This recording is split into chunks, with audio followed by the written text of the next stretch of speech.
It's River to River from IPR News. I'm Ben Kiefer on this fourth day of June 2026. On Monday afternoon, police in Muscatine responded to a shooting at a home on Park Avenue. What they found there and at two other scenes in the city was absolutely devastating. 6 people dead. Investigators believe all of them were related to the gunman, 52-year-old Ryan Willis McFarland, who later took his own life near the Riverfront Trail. On Tuesday night, Police Chief Anthony Keys held a vigil and shared the names of the family members lost. Silence between the names has been shortened. Lisa McFarland, 51. Dakota Whitlow, 32. Austin Harris, 29. Riley McFarland, 20. Mark McFarland, 16.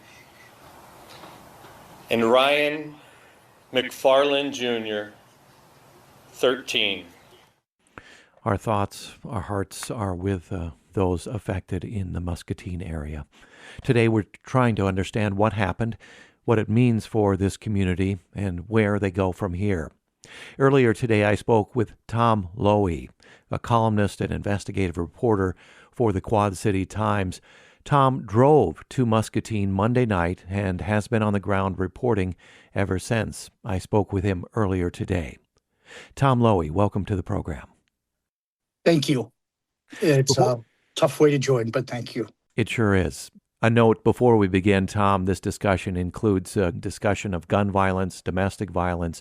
We want to remind our listeners that if you or someone you know needs support, call or text 988 to reach the Suicide and Crisis Lifeline. Tom, you drove to Muscatine Monday evening. What did you find when you got there? What was the atmosphere like on the street? We concentrated on the neighborhood, the immediate neighborhood around the final house on Park Avenue, the final Ryan McFarland's final stop before he then walked down to the pedestrian bridge near the riverfront and took his own life.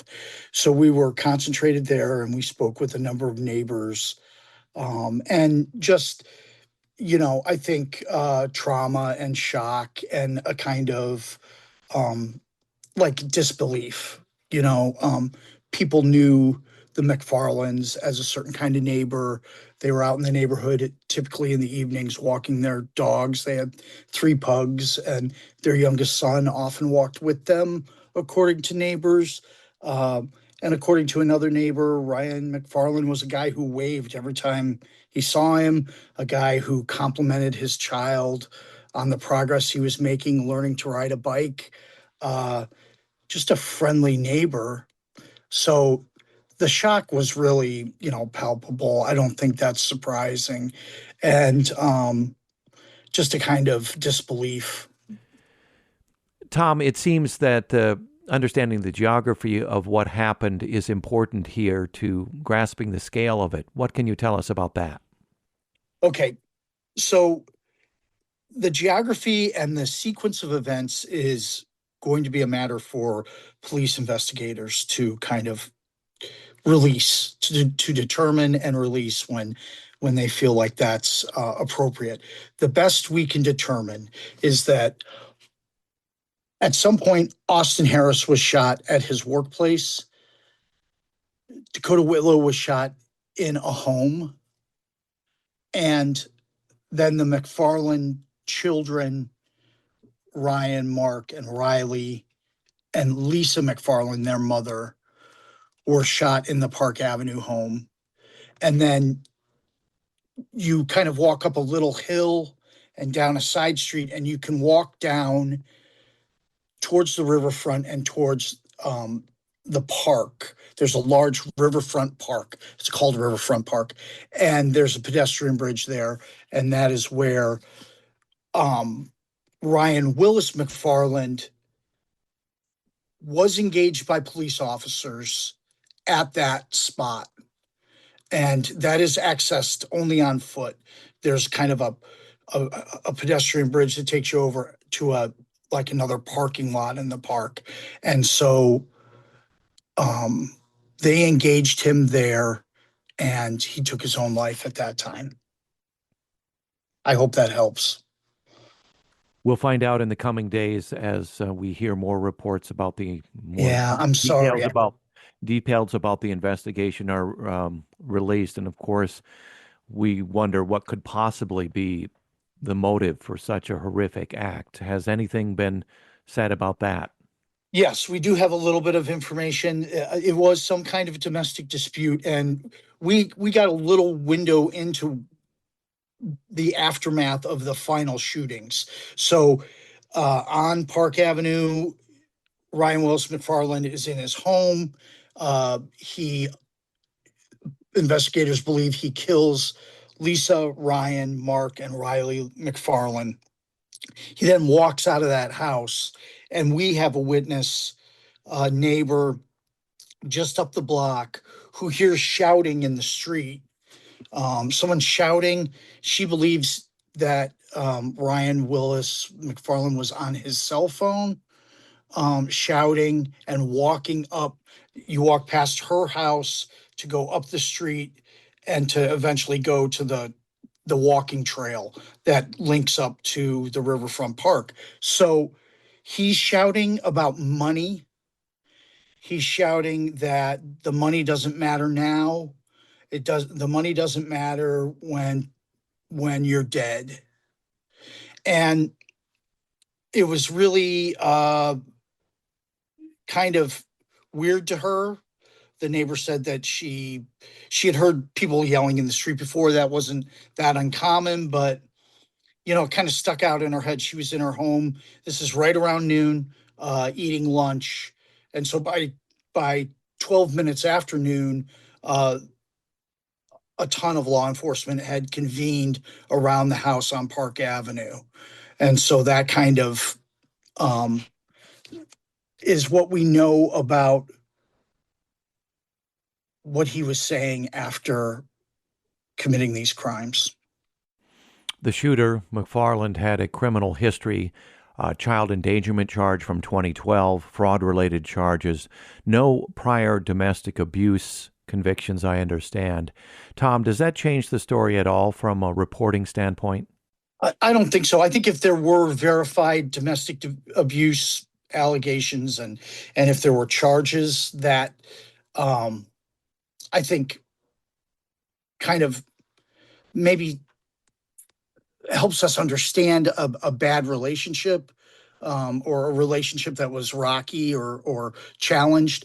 The best I can determine on the child endangerment charges, what I've heard so far is that may have stemmed from a daycare that was operated on the premise where Ryan Willis McFarland lived, so that there was their house on Park Avenue at one time at least had been a daycare or was functioned as a daycare. And again, that was 2012. So we're talking about 14 years ago.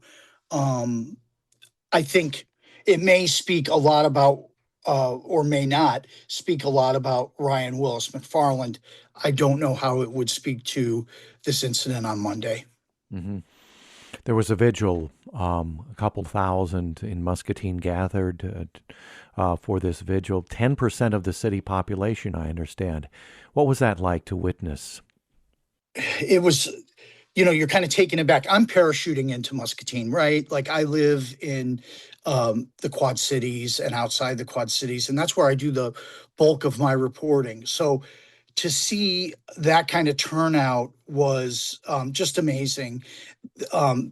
Again, I'm going to use the word traumatized and trauma. There was a lot of it there.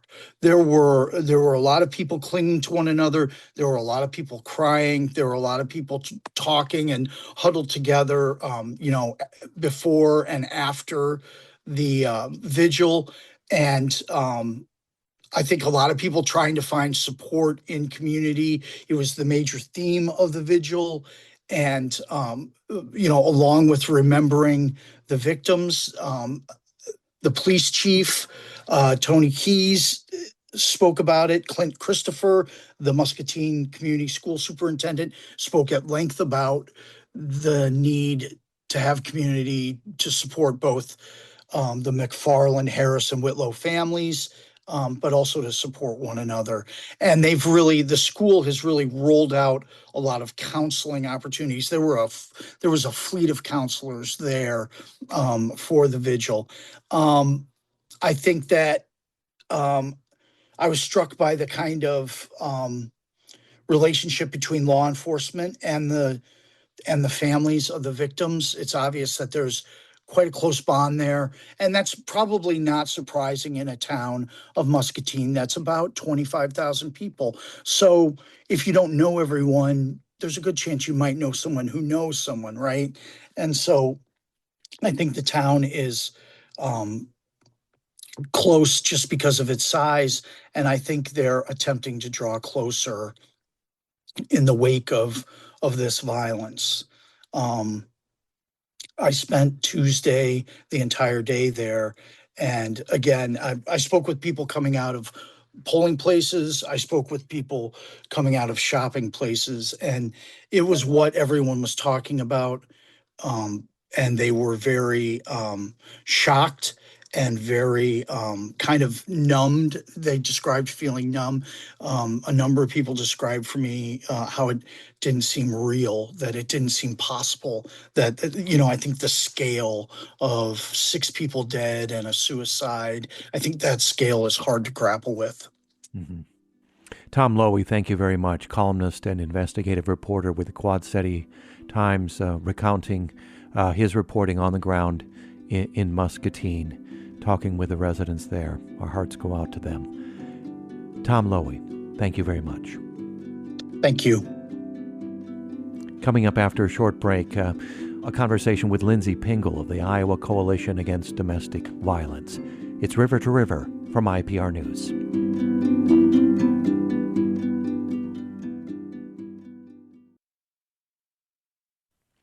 It's River to River from IPR News. I'm Ben Kiefer. For the first part of today's show, we're addressing the tragedy in Muscatine on Monday, where 6 members of one family were shot and killed, and about what it reveals about domestic violence and guns here in Iowa. On Monday, 52-year-old Ryan Willis McFarland killed 6 people, all believed to be his relatives, in a series of shootings across Muscatine before taking his own life. The vigil in Muscatine drew a couple thousand people, and one of the voices from that stage was a woman who lost someone she loved. She was the fiancé of one of those killed, and she called it what it was, domestic violence. Let's listen. Every year, countless lives are lost to senseless acts of domestic violence, and unfortunately this time it was near and dear to our hearts and community. If you are a loved one, are experiencing domestic violence, I urge you to tell someone right away. Our community provides ample resources to victims of domestic violence, which can be life-saving. Don't hesitate to contact the crisis hotline, the domestic violence hotline, or Muscatine Family Resources as needed. Now from Iowa's leading domestic violence organization about what this tragedy means and what might prevent the next one. Earlier today, I spoke with Lindsay Pingel.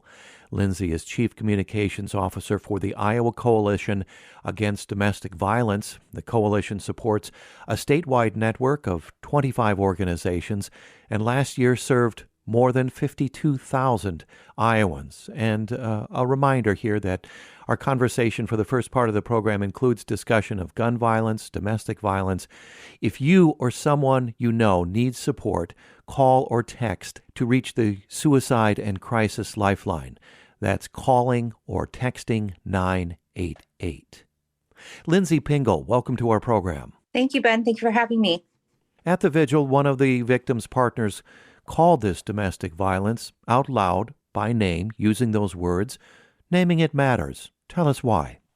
It matters because naming an act such as heinous that happened on Monday is important because when we label it as, a domestic dispute or something else, we risk minimizing the situation at hand.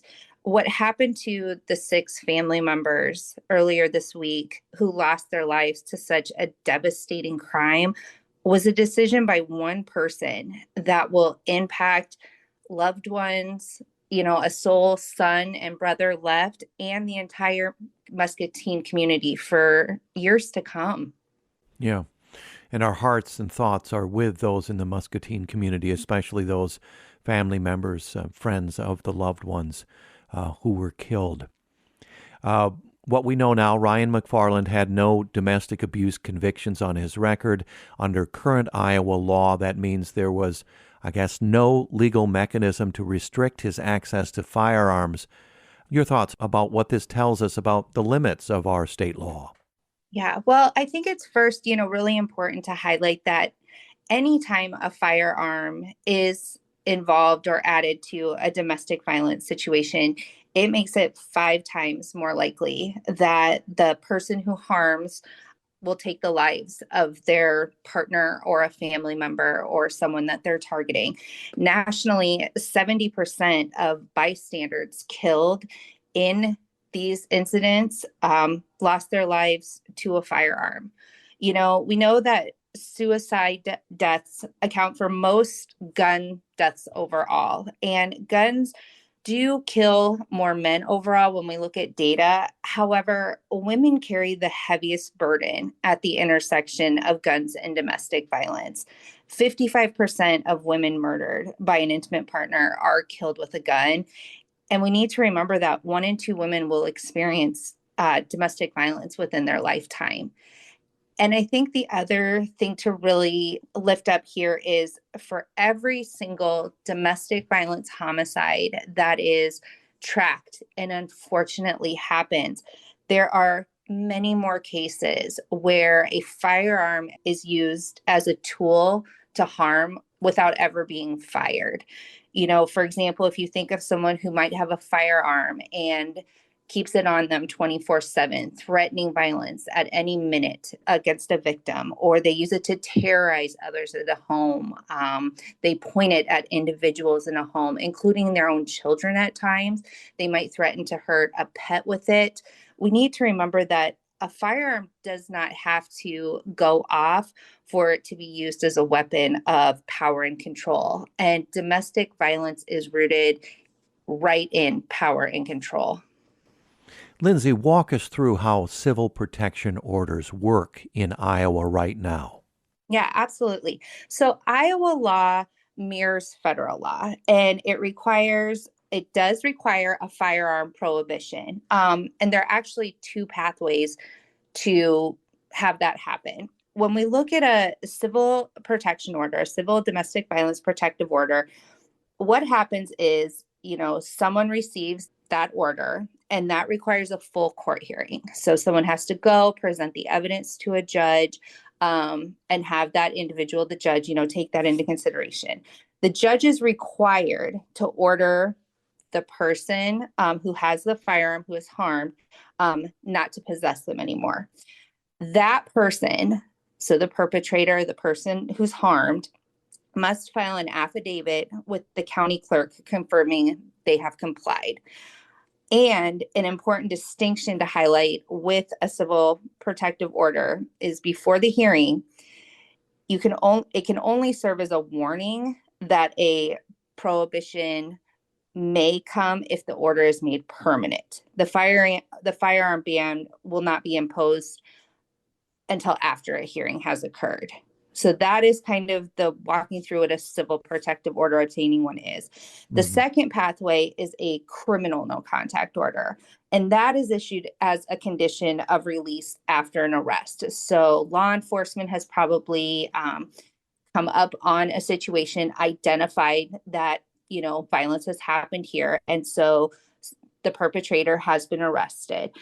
And because a criminal no contact order is put in place, after the arrest, it's happening much earlier kind of in the process for the victim survivor. at that point, a judge can and often does order firearms relinquished or warn that a prohibition will apply if the person is found guilty. A conviction for domestic abuse assault, even a misdemeanor, results in a permanent federal firearms prohibition. So the legal framework does exist for someone who has been convicted to have their firearms taken away. Mm-hmm. Do you, Lindsay, see specific gaps? Does the Iowa Coalition Against Domestic Violence, I should say, see gaps there around firearms that you think shouldn't be there or are perhaps part of the problem? Perhaps not in this specific case in Muscatine, but when you look at the statistics. Sure. Yeah, absolutely. So again, while the framework is there with, Iowa mirroring federal law, there is a critical gap. And while the law exists, the infrastructure to ensure it is not kind of accompanying that, for lack of a better word. So in Iowa, there is no set deadline for compliance or for the firearms to be surrendered by a specific date. And second, there isn't an automatic enforcement mechanism for someone to turn over their firearms. Compliance is self-reported, and there isn't anything in the law to say that follow-up needs to happen. A judge, law enforcement, they're following Iowa law, federal law to a T, but we don't have procedures in place to collect those firearms after they are told they are supposed to be relinquished. The only way that law enforcement is able to go out is if, say, a victim or a family member of the perpetrator or someone else in the community realizes that a perpetrator has a no contact order in place, is supposed to relinquish these guns, but knows that they still have them. They are, they can call police. They can say, hey, this person isn't supposed to have their firearms. Police can go and retrieve them at that time. But we also need to remember that an individual who is not wanting to turn over their firearms has committed domestic violence. The likelihood that they might be hiding the guns, they might be moving the guns around, is probable. And we can't expect law enforcement to track down every single, entity when someone is, actively trying to hide their firearms so that they won't be released. Law enforcement doesn't have the capacity, to do that. So that is an area where we know that there's an issue. Mm-hmm. If you just joined us, Lindsay Pingel with us of the Iowa Coalition Against Domestic Violence. Let me throw this into the context as well. River to River listeners, IPR listeners know full well that there have been law changes concerning firearms here in Iowa over the past few years. Our state eliminated the background check requirement for open carry. Voters added a constitutional amendment requiring strict scrutiny of gun restrictions.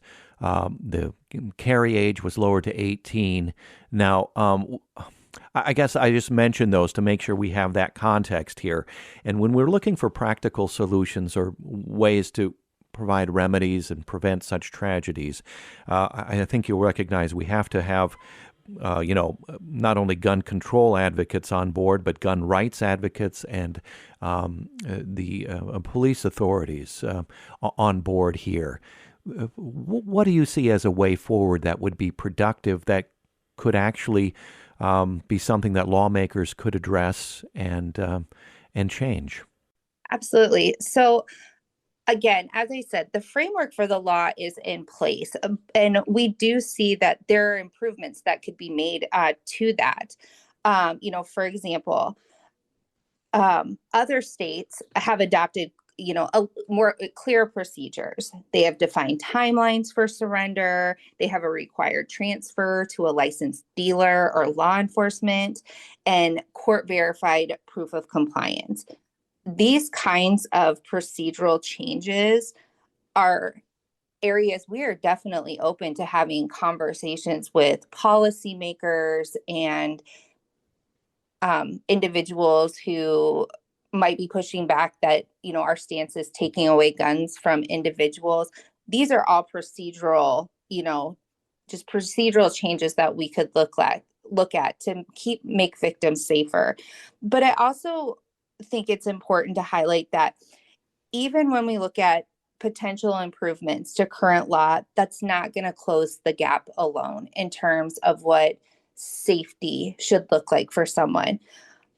According to our Iowa domestic violence homicide fact sheet that we released in the fall of 2025, we looked at a 3-year period between the dates of October 1st, 2021 and September 30th, 2024. And over that 3-year period, 88 Iowans lost their lives to domestic violence homicide.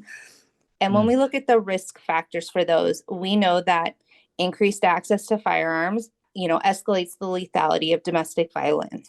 But we also need to look at financial stresses, economic hardships that often place families at greater risk. We need to make sure that we are looking at safety nets that are in place. Housing is the number one barrier to safety for a survivor of domestic and sexual violence. And so what can we be doing to have conversations around safe and affordable housing so that individuals feel they have somewhere they can go if they need to leave an unsafe situation? Domestic violence reverberates far beyond the home, as we unfortunately have seen this week in the Muscatine community. It traumatizes families, it destabilizes communities, and it places children at heightened risk of lifelong harm. And so we need to look at those socioeconomic protective factors, not only housing, but we need to look at affordable living wages, access to healthcare, transportation, all of those things, along with looking at current law in place and where improvements can be made. Systems, communities, nonprofits, we all have to work together to create the conditions where people can be safe and thrive. It's going to take all of us. Lindsay, we have a couple minutes left, but for someone listening right now who thinks they or someone they know might be in a dangerous situation at home, what's the most important thing they should know? What they should know is they are not alone. Their community, their friends, and their family believe you. And our network of 25 statewide victim service provider organizations serve all 99 Iowa counties. Advocates are available in every single community and are ready, willing, and able to talk to someone when they are ready to reach out. All of our services are confidential, they are free, and they can be anywhere from safety planning, walking through getting a civil no contact order, helping with access to SNAP benefits or job applications, establishing safe housing, or they don't have to be ready to leave right now if they just want someone to talk to. And anyone can find the local advocate in their community at our website, www.icadv.org. And I also want to highlight quick, if it's okay, that in the Muscatine community right now, our colleagues with family resources are available to provide help to anyone who wants to reach out. Their phone number is 1-866-921-3354. Mm-hmm. And I assume that those are longer numbers, but calling or texting 988, the Suicide and Crisis Lifeline, would also be an acceptable way and a confidential way to just talk to someone if you need it, right? Absolutely. And we also have the Iowa Victim Services call center that anyone can text Iowa Help to 20121, or they can call 1-800-770-1650 to talk with an advocate if needed. A quick word here, Lindsay. I understand that the Iowa Coalition Against Domestic Violence, serving those over 50,000 Iowans is getting harder and harder for victim service agencies. What's happening to the resources available? Resources available are strapped. We have seen the need go up definitely since, we've come out of the COVID-19 pandemic now 6 years ago, but the need has continued to pretty much stay steady. And so what I would say is we need to look at the safety nets and where we can efficiently support victim service providers across Iowa. And that, again, is talking with legislators, talking with our local communities about safe and affordable housing and thinking about safety nets and policies that are going in place to ensure that when a survivor reaches out for help, there's going to be an advocate picking up that call or meeting them at the local coffee shop there to say, I'm here for you. What does safety look like for you? Lindsay Pingel, thank you very much for this conversation and for your important work, along with the work of your colleagues, other colleagues there at the Iowa Coalition Against Domestic Violence. Lindsay Pingel, thank you very much. Thank you, Ben. It's River to River from IPR News. And we're back with more of River to River from IPR News. I'm Ben Kiefer. We know, of course, Iowa has a nitrate problem. That's been true for years, and we've been reporting on it, discussing it for years here on IPR. Well, this spring, the numbers have climbed to levels that are once again forcing central Iowa water utilities to ask customers to cut outdoor watering and prompting renewed questions about what Iowans are drinking and what's safe to swim in. Kerri Johannsen is Senior Director of Policy and Programs at the Iowa Environmental Council. The IEC has spent decades working on water quality in Iowa and published a major nitrate explainer just this week. Kerri Johannsen, welcome to our program. Thank you so much for having me. I want to mention that the Iowa Environmental Council is an underwriter of IPR. Kerri, start off by making sure we know what is a nitrate, where does it come from in Iowa, why is it a problem, and particularly acute right now? So nitrates are a chemical compound that is in the soil, and it gets there from by a number of different mechanisms. So nitrogen is the most common element in our atmosphere, but it's not very usable by plants directly from the air. And so there are certain kinds of plants that take and fix that nitrogen and put it in the soil, turn it into nitrate, which can be used by other plants for food. But we also do a lot of creation of synthetic fertilizers like ammonia that we then can put on the ground as plant food. And that's where nitrate comes from. We make the nitrogen into nitrate and put it in the soil as plant food. Nitrate is an ion. It's a charged ion, and it's very sticky with water. And so water and nitrate really attract each other, which is why you see, when there's rain, when there's moisture moving through the soil, instead of being available for the plant to use, it sticks to the water and ends up running off into water bodies. And so because 85% of Iowa's land is in agriculture, we have a lot of synthetic nitrogen and nitrogen from manure going onto the soil, a lot of runoff into our water bodies that then we end up having to clean up before we drink that water. Right, and a part of this picture is tile drainage. Most of Iowa's farmland is drained by tiles, and that, as opposed to the way it would have been 100 or 200 years ago, that water would have created swampy areas and then been used by plants rather than running off so quickly. So that's a contributor as well. When we talk about vegetables, plants growing, I want to clear up a misconception here, if you can, have you, Kerri. There's been some legislative discussion about nitrate in spinach and leafy greens. The idea being, hey, we eat nitrates all the time. What's the big deal? How do you answer that? Yeah, so it's true that there is a lot of nitrate in certain vegetables, especially leafy greens. However, the process inside our bodies works really differently when we consume a vegetable that also is packed with vitamins, antioxidants, things that are good for us. That's processed in the body really differently from a chemical standpoint. The nitrate can do beneficial things for our body when it's paired with those vitamins and minerals and antioxidants. But the nitrate that is in our drinking water is all by itself. And so when that goes through our digestive system all alone, it reacts with other compounds and other things in our bodies that turn it into what's called N-nitroso compounds. And those are compounds that are known to be carcinogenic. And so over time, consuming nitrate in drinking water is problematic in a way that consuming it as leafy green vegetables is not. Mm-hmm. And also another misconception, because this is not a living organism, nitrates are not living organisms. Some people assume, though, that boiling water solves the contamination problem. It does not, right? That's right. Boiling water actually can increase nitrate concentrations in water. The only way to really remove nitrate from drinking water yourself is with a reverse osmosis filter.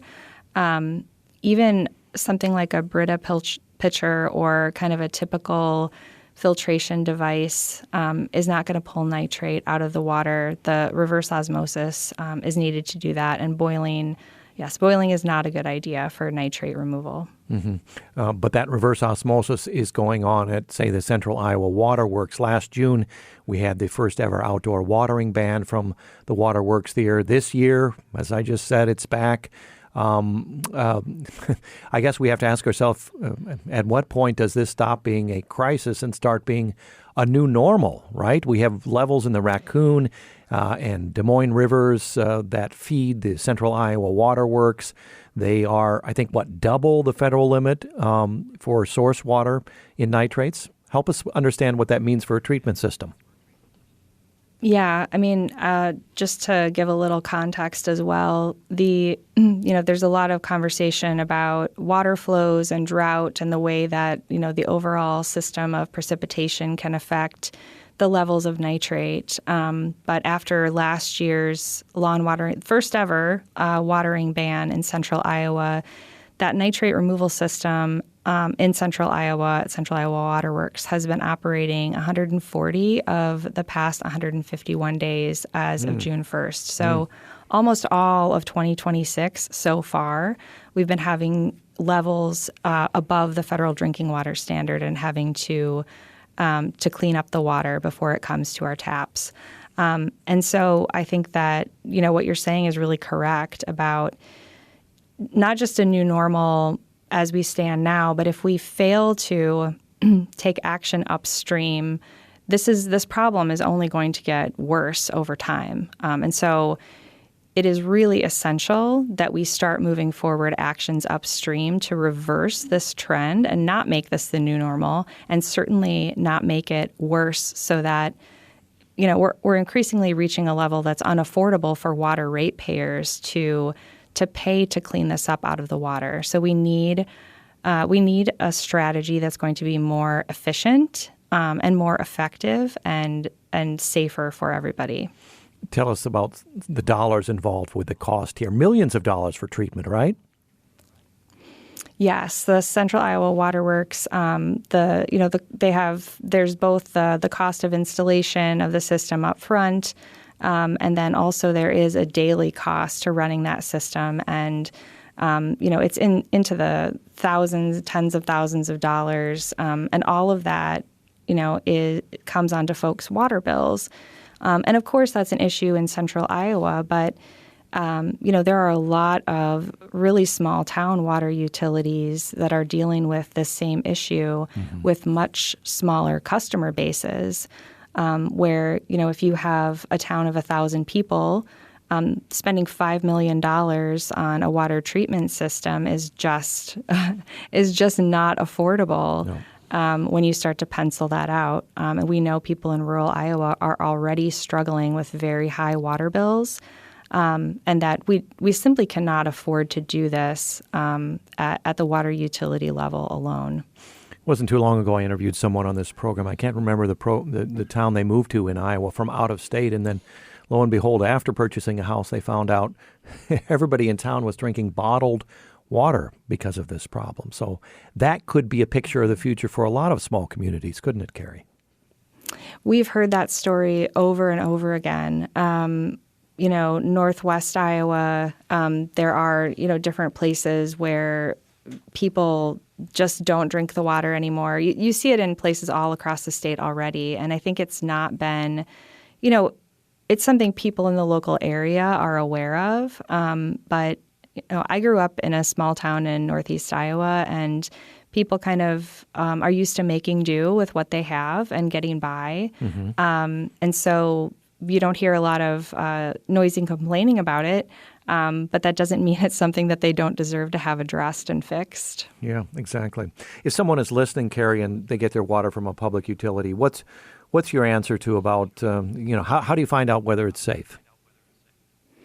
So if you're getting your water through a public utility, it's required to meet federal drinking water standards for safety. And so if there is a problem with the water, they are required to notify you if it's exceeding federal standards in some way. Just because it's safe and meets federal drinking water standards doesn't necessarily mean that it's at the cutting edge of what we're seeing in terms of the science of safety, especially around nitrate. And we have asked the Environmental Protection Agency to look at whether that standard is protective of human health, given the information that we have now. When the standard of 10 milligrams per liter was set, it was really to protect from what's called blue baby syndrome, where when babies are exposed to water with higher levels than that, it can actually suck the oxygen out of their blood and make them very, very sick. But it was not set relevant to longer term impacts such as cancer, and so. That drinking water is going to meet from a utility is going to meet the drinking water standard. You can, do your own testing at home out of the tap if you would like to look at that. But I think that you can pretty much rely on that for meeting the drinking water standard if you have a utility. Get in touch with your utility, and if it's like my utility, they send out a yearly update on the latest testing of the water coming out of your tap. What about private wells, Kerri? A couple 100,000 Iowans have private wells. What should they do? Yeah, so folks with private wells, get in touch with your county sanitarian. You should be getting your well tested every year to make sure that water is still safe. So your county sanitarian is going to be the person you want to get in touch with on that and get your water tested.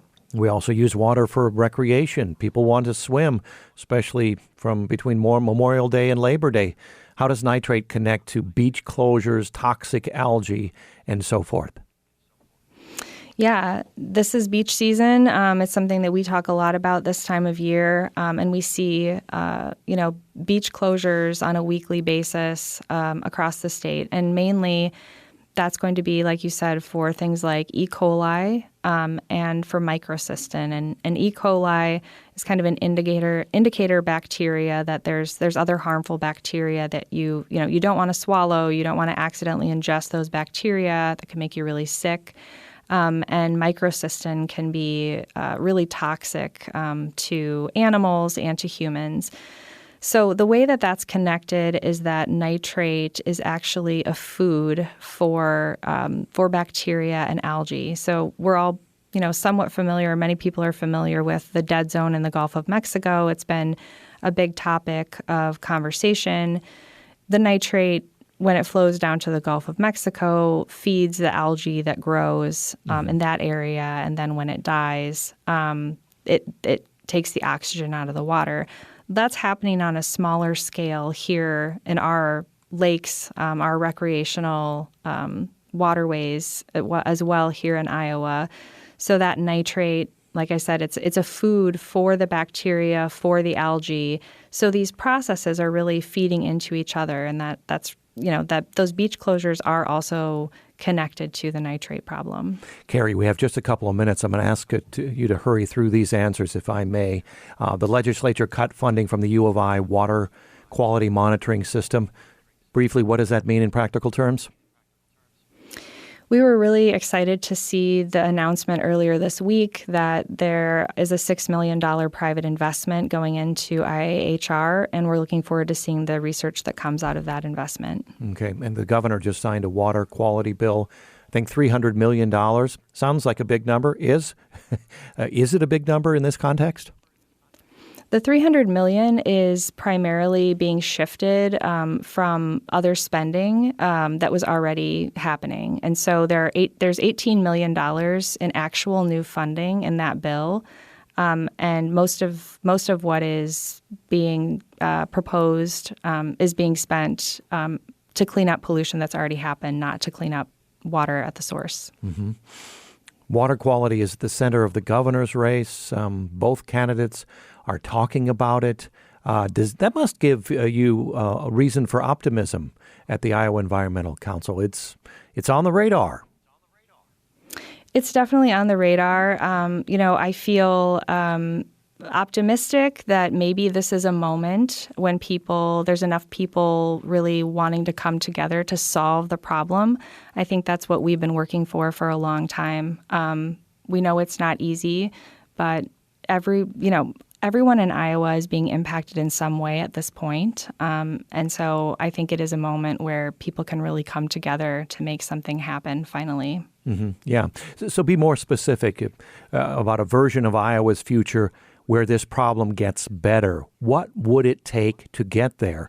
Arm our listeners with information so that, in this midterm campaign atmosphere, informed questions can be asked of the candidates, not just slogans, but what actually that candidate will do and put money behind, right? Right. So the current nutrient reduction strategy is not working. We have given it 10, 15 years and have made almost no progress towards meeting the goals in that strategy. We need to go back to the drawing board, and a proposal needs to restore Iowa land so that it can actually absorb and clean the water the way it used to. So we need to be looking at, are we talking about restoration of wetlands, of oxbows, of the natural ways that Iowa can clean up this water? Are our candidates actually talking about holding accountable polluters who have major spills into waterways, increasing the amount of fines that folks have to pay if they are negligent in releasing pollution into waterways? Are we looking at a process, a policy that's going to have an impact across the landscape? And not just in here or there in certain pockets, but is really going to transform Iowa's landscape. I think we need to have that kind of policy now. Great words to set us parting now. Kerri Johannsen in our studio, Senior Director of Policy and Programs at the Iowa Environmental Council. Thank you, Kerri. Thank you so much, Ben. Today's program produced by Samantha McIntosh, technical support from Nev Kelly and Tony Sarabia. I'm Ben Kiefer.